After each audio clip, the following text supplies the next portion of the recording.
नमस्कार, Amar Ujala the bonus में आपका बहुत बहुत स्वागत है। मैं हूं आपके साथ अभिषेक गुप्ता और आप देखना शुरू कर चुके हैं क्रिप्टो काउंटर, जिसमें आज बात होगी तमाम खबरों की।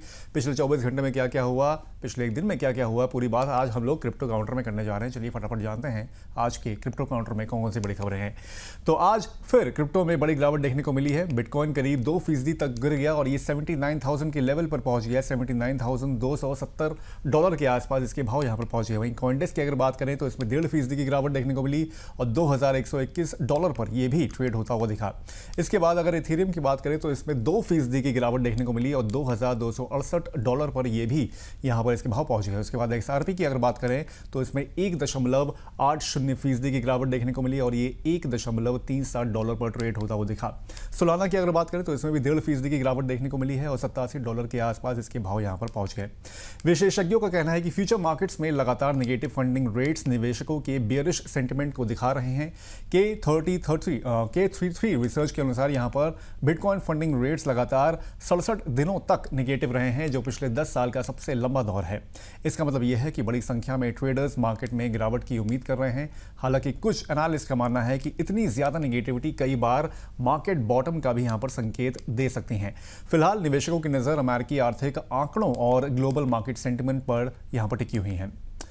वहीं क्रिप्टो नेटवर्क आर्बिट्रम ने करीब $71 मिलियन के इथेरियम रिलीज करने के प्रस्ताव को मंजूरी दे दी है। ये रकम पहले एक बड़े क्रिप्टो हैक के बाद फ्रीज की गई थी। अब इसे यूजर्स के फंड रिकवर करने के लिए इस्तेमाल किया जाएगा। हालांकि मामला आसान नहीं है, क्योंकि अमेरिकी एजेंसियां इन फंड्स को जब्त करने की कोशिश कर रही हैं। इसके बावजूद आर्बिट्रम की DAO कम्युनिटी ने वोटिंग में इस रकम को रिकवरी प्रोसेस में भेजने के पक्ष में फैसला लिया है।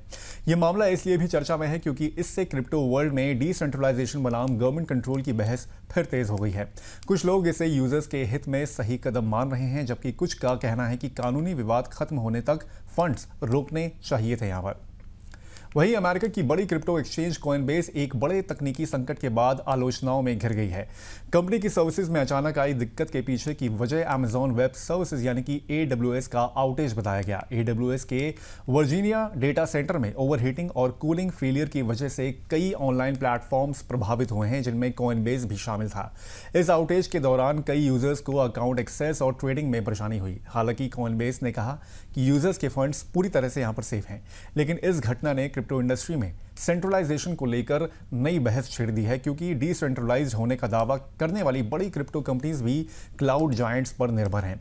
मामला इसलिए और गंभीर हो गया क्योंकि हाल ही में कॉइनबेस ने लगभग 14% वर्कफोर्स की छंटनी की घोषणा की थी। कंपनी Q1 में भारी नुकसान भी दर्ज कर चुकी है। एनालिस्ट का कहना है कि कॉस्ट कटिंग और AI फोकस्ड रीस्ट्रक्चरिंग के बीच ऐसी टेक्निकल प्रॉब्लम्स इन्वेस्टर्स का भरोसा कमजोर कर सकती हैं।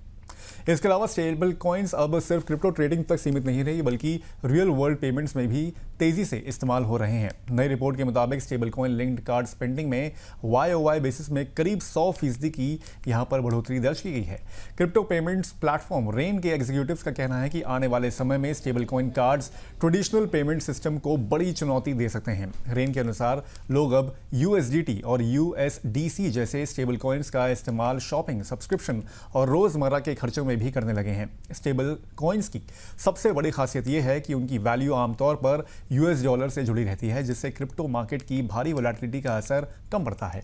कंपनी का मानना है कि stable coin settlement traditional banking की तुलना में तेज और सस्ता हो सकता है, खासकर क्रॉस बॉर्डर पेमेंट्स में। वीकेंड और हॉलीडेज में भी इंस्टेंट सेटलमेंट पॉसिबल होने से बिजनेस का कैपिटल कम फंसता है। एक्सपर्ट्स का कहना है कि अगर एडॉप्टेशन इसी तरह बढ़ता रहा तो आने वाले वर्षों में stable coin card global payments market में डबल डिजिट शेयर हासिल कर सकते हैं। हालांकि रेगुलेशंस और गवर्नमेंट पॉलिसीज अभी भी इस सेक्टर के लिए बड़ी चुनौती बनी हुई हैं। तो आज के क्रिप्टो काउंटर में बस इतना ही। ये शो कैसा लगा हमें कमेंट करके जरूर बताएं। बाकी अब होगी आपसे सोमवार को मुलाकात। तब तक के लिए मुझे दीजिए इजाजत। नमस्कार।